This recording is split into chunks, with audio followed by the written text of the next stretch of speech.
حضرت سلیمان علیہ السلام اللہ کے نبی تھے۔ اللہ کے حکم سے لوگوں کے جھگڑوں کا بہت صحیح اور سچا فیصلہ کرتے تھے۔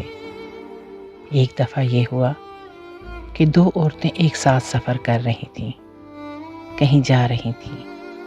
راستے میں ایک جنگل پڑا۔ دونوں عورتیں اپنا اپنا بچہ گود میں لیے جنگل سے گزریں۔ اچانک ایک بھیڑیا نکل آیا اور ایک عورت کی گود سے بچہ چھین کر یہ جا بوجھا۔ بھیڑیے نے جس عورت کی گود سے بچہ چھینا تھا، اس نے کیا کیا کہ بڑھ کر دوسری عورت کی گود سے اس کا بچہ چھین لیا اور لگی شور مچانے اور چیخنے، ارے دوڑو ارے دوڑو، بھیڑیا اس بیچاری کا بچہ اٹھا لے گیا۔ دوسری عورت بھی چیخی، واہ، میرا بچہ کہاں لے گیا؟ تیرا بچہ لے گیا ہے، وہ تو تیرا بچہ تھا۔ دونوں میں جھگڑا ہونے لگا، مگر اس عورت نے بچہ نہیں چھوڑا۔ جب جھگڑا بہت بڑھ گیا، حضرت داؤد علیہ السلام کے پاس حاضر ہوئیں۔ انہوں نے دونوں کی بات سنی، پھر اس عورت سے یہ جو کہہ رہی تھی کہ اس نے میرا بچہ چھین لیا ہے، پوچھا، تمہارے پاس کیا ثبوت ہے کہ یہ بچہ تمہارا ہے؟ وہ بیچاری ثبوت کیا دیتی، چپ ہو گئی۔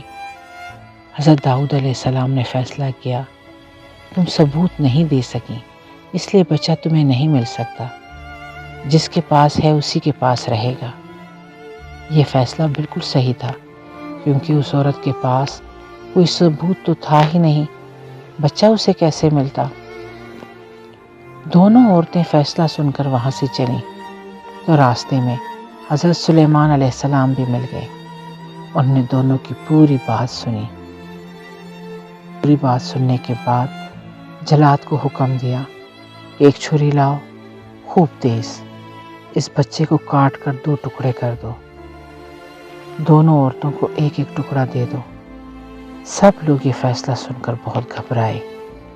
جس عورت کا بچہ تھا وہ دھواں دھار رونے لگی، ہاتھ جوڑنے لگی، اے میرے سردار، بچے کے 2 ٹکڑے نہ کروائیے، اسی عورت کو دے دیجیے، اللہ کے واسطے اسے زندہ رہنے دیجیے۔ دوسری عورت چپکی رہی۔ سب سمجھ گئے کہ رونے اور دہائی دینے والی عورت ہی بچے کی ماں ہے، دوسری عورت جھوٹی ہے۔ اللہ کے دیے ہوئے علم کی مدد سے حضرت سلیمان علیہ السلام نے جو فیصلہ کیا وہ آج تک لوگوں کے لیے مثال ہے۔